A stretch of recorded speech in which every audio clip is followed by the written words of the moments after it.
Anda kembali di CNN Indonesia Today. Pemerintah resmi mengeluarkan 49 aturan turunan Undang-Undang Nomor 11 Tahun 2020 atau yang lebih dikenal dengan Undang-Undang Cipta Kerja. Aturan turunan ini terdiri dari 45 peraturan pemerintah atau PP dan 4 peraturan presiden atau Perpres. Peraturan turunan Undang-Undang Cipta Kerja dinantikan dunia usaha untuk mendorong terciptanya lebih banyak investasi, sekaligus juga menggerakkan roda ekonomi lewat berbagai kepastian bagi pekerja dan pengusaha. Bagaimana respon pengusaha dengan terbitnya aturan turunan dari Undang-Undang Cipta Kerja ini kami bahas dengan Haryadi Sukamdhani, Ketua Asosiasi Pengusaha Indonesia atau APindo. Selamat pagi Pak Hari, apa kabar?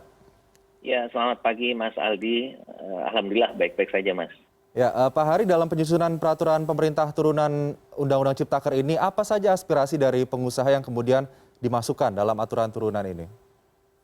Ya, jadi kalau secara keseluruhan apa yang menjadi kendala untuk kita menciptakan lapangan kerja dalam jumlah yang masif itu sudah terakomodir di dalam Undang-Undang Cipta Kerja ini. Jadi memang kondisinya kita berharap bahwa dengan Undang-Undang Cipta Kerja ini khususnya untuk yang klaster ketenagakerjaan itu betul-betul bisa menjadi pendorong untuk penciptaan lapangan kerja khususnya di sektor padat karya ya. Ini untuk menjadi lebih besar lagi Mas. Jadi hampir semua yang kita bahas di sana sudah bisa masuk. Tentunya ada beberapa hal yang mungkin ada pertimbangan lain dari pemerintah yang di dalam keputusan terakhirnya itu ada sedikit perbedaan. Tapi kalau secara keseluruhan boleh saya sampaikan undang-undang ini atau khususnya di klaster ketenagakerjaan adalah cukup kondusif untuk penciptaan investasi kita ke depan.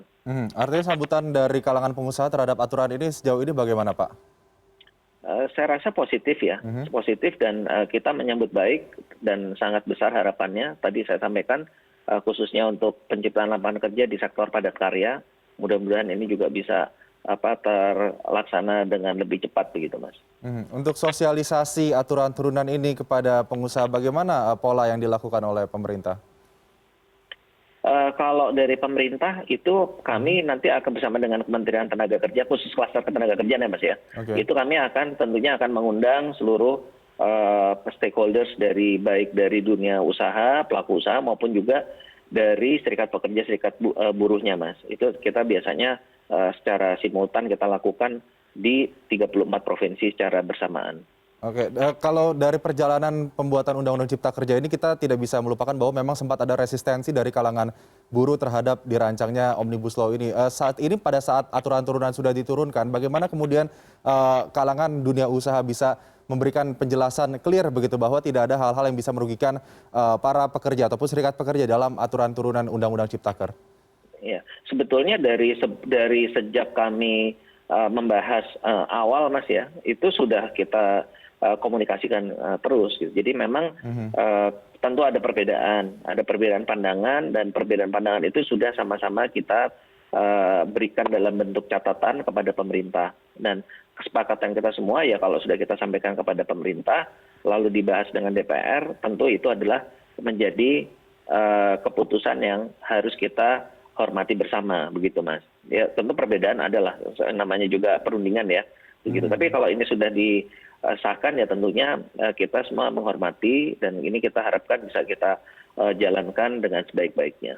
Oke, terlebih di kala pandemi memang pengusaha juga mengalami kemerosotan dari segi laba maupun produktivitas ya. Pak Hari, dari 11 klaster aturan turunan Undang-Undang Cipta Kerja ini mana yang kemudian dianggap akan paling memberikan dampak signifikan terutama saat ini di kala pandemi? Kalau di kala pandemi ini ya gini Mas, jadi saya rasa semuanya dari 11 klaster itu sangat positif ya. Nah pandemi ini kan sebetulnya yang jadi masalah adalah karena terjadinya pembatasan kegiatan karena adanya penularan virus ya. Tapi kalau sebagai dasar kita untuk melakukan investasi itu sebetulnya sudah sangat positif. Bahkan di tahun 2020 kalau kita mengacu datanya BKPM itu justru investasi di 2020 kan lebih besar daripada targetnya. Targetnya itu hanya 817 triliun, tercapainya itu 823 triliun. Ya, itu suatu hal yang juga jadi indikasi ya. Jadi seperti itu. Nah, kalau di dalam pandemi ini yang jelas bahwa hampir semua perusahaan itu kan melakukan posisi posisi untuk wait and see atau mereka mengkondisikan kapasitas produksinya itu dalam kondisi yang menyesuaikan daripada permintaan pasar, Mas, yang memang sangat rendah gitu. Jadi kalau kita melihat di dalam pandemi ini, ya memang dampak daripada Undang-Undang Cipta Kerja ini belum terlalu terasa karena memang kan kegiatannya masih sangat terbatas. Pak Hari, mungkin terakhir bagaimana sih sebetulnya gambaran konkret dari penerapan Undang-Undang Cipta Kerja dan juga aturan turunannya hingga nanti bisa mendorong lebih banyak investasi yang masuk ke dalam negeri, mungkin dari kacamata seorang pengusaha? Ya, jadi undang-undang ini mencakup semua hal yang terkait dengan dengan investasi, Mas, ya, baik investasi baru maupun investasi lama. Jadi mulai dari perizinan, ketenaga kerjaan sampai dengan isu lingkungan itu semuanya sudah terangkum semua di sana.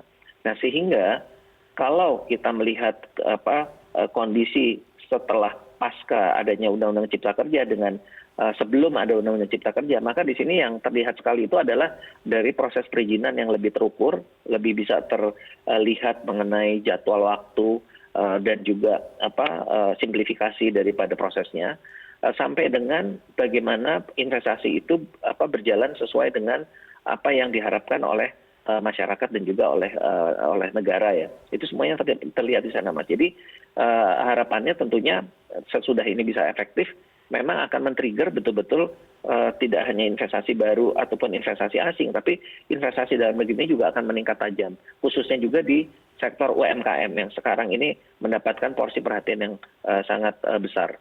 Oke, kita lihat nanti bagaimana respon pasar hari ini terhadap turunan aturan dari Cipta Kerja. Untuk sementara, terima kasih Pak Haryadi Sukamdhani, Ketua Apindo, sudah bergabung bersama CNN Indonesia Today pada pagi hari ini. Selamat pagi, Pak. Ya, terima kasih, Mas Aldi. Harga cabai di sejumlah kota di Jawa Timur melonjak hingga